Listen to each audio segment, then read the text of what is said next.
and welcome to Eden Live, where I am reading all of Eden by FREI live on Facebook and on YouTube. And eventually, these clips then also find their way onto Instagram, IGTV.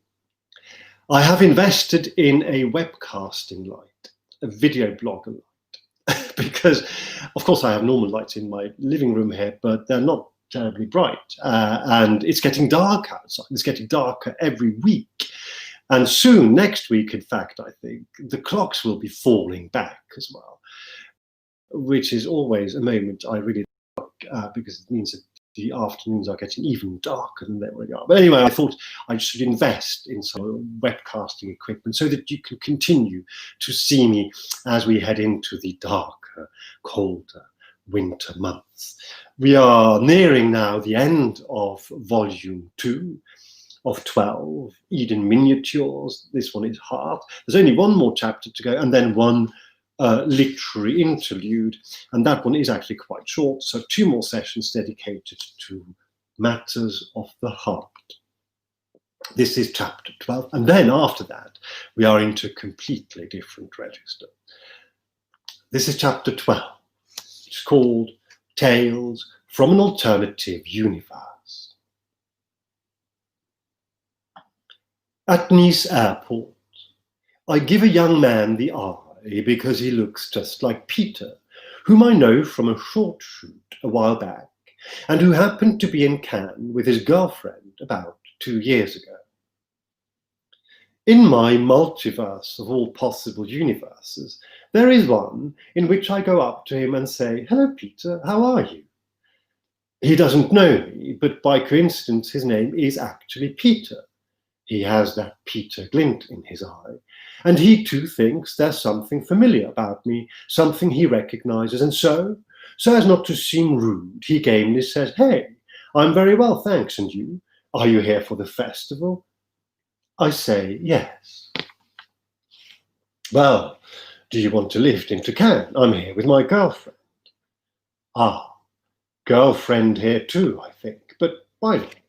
And I gladly accept. As we talk on the ride, while his girlfriend is conversing in fluent French with the driver, we get along swimmingly. And by the time we reach Cannes, we sort of realize that we don't really know each other, but we both of us don't mind, and if anything feel we should get to know each other better. And we both pretend to, of course, already have each other's numbers, but let's exchange them anyway, just in case. And we hook up for dinner, and then have drinks and arrange to meet up again the following night. As it happens, his girlfriend is going to some do or other with some of her friends, and so we'll probably just be the 2 of us. And after another dinner, a few more drinks, and then just 1 or 2 more, we realize that we do have a lot more in common than one might at first glance imagine. And even what we don't have in common, we complement each other on perfectly. And so we probably have a bit of a kiss, maybe a cuddle, perhaps even a bit of a snog. But then he thinks of his girlfriend and that he's supposed to be straight, which doesn't bother me too much. It happens to the best of people. But we go to see a couple of screenings the day after, and then his girlfriend and a few friends have invitations to a really quite excellent party on Monday, and we're tagging along there as well. At some point, we conspire to lose them, or they us, and we suddenly find ourselves alone again and peacefully zonked on the beach, with the still, mild air drifting in softly, and us drifting off equally softly together. And by Tuesday, my last day, I wake up next to him and he's actually there, and I realize, no, this wasn't a dream, and the wedding will probably be sometime next summer.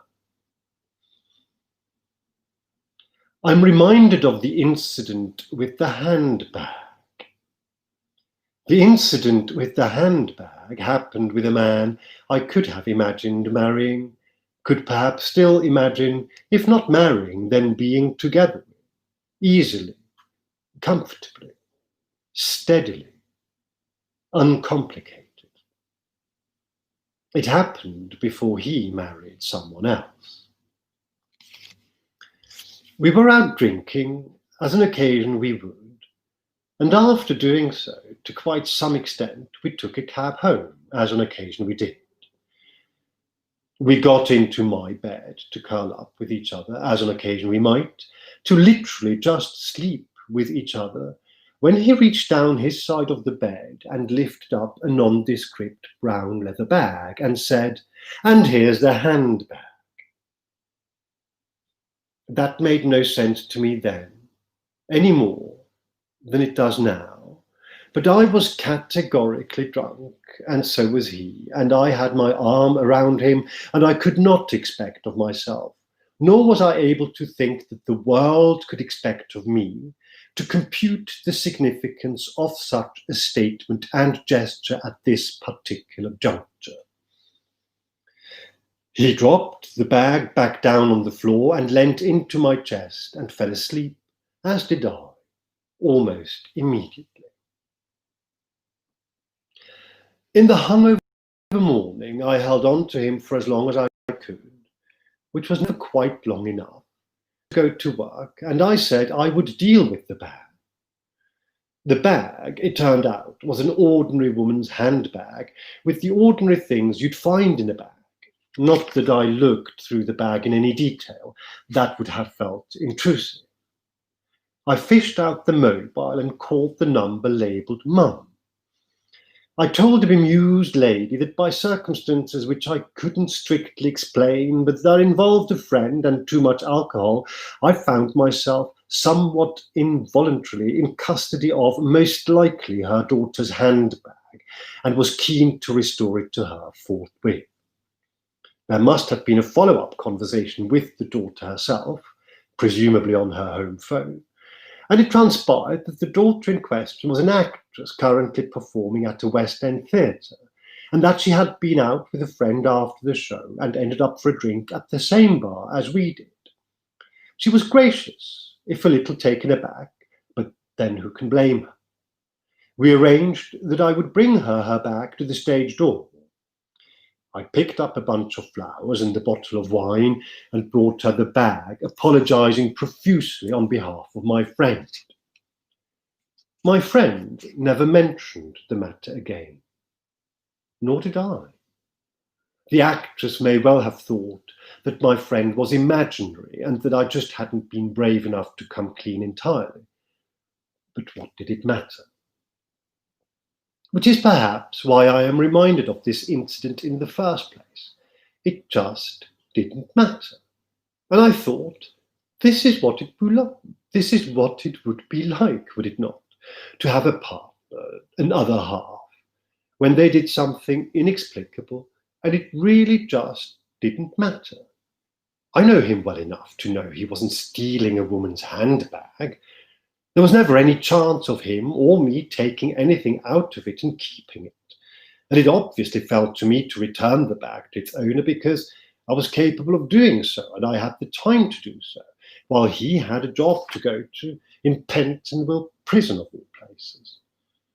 Plus, I had sufficient distance from the incident itself to just handle it factually. It made no sense at all, but it made perfect sense. And so to this day, I don't know why it even happened. But then, what do we ever know? I once spent about an hour or so, incidentally, on the phone to someone who didn't know me, nor I him. I'd recently arrived in London. I was living in my first flat share in Gloucester Terrace, and we had a plastic payphone in the hall. It rang. I answered. He said, "Hello, can I speak to George?" I said, "This is George speaking," and we talked about all manner of things for quite a while.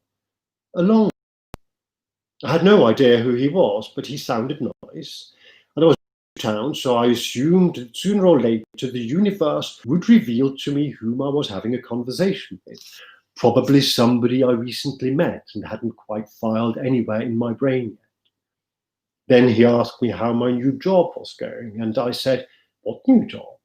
I'd been in my job for 6 months now. It was my first permanent job since I moved here. And then we realized we didn't actually know each other. We laughed, and told each other it was nice talking and wished each other a good life and hung up.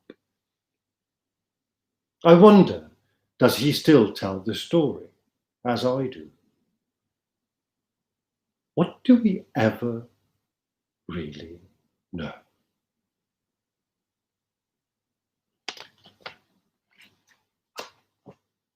And that was it for today. There is one more installment in the second volume of Eden by FREI. It's called Heart. And then we will move on to volume 3, which is something completely different.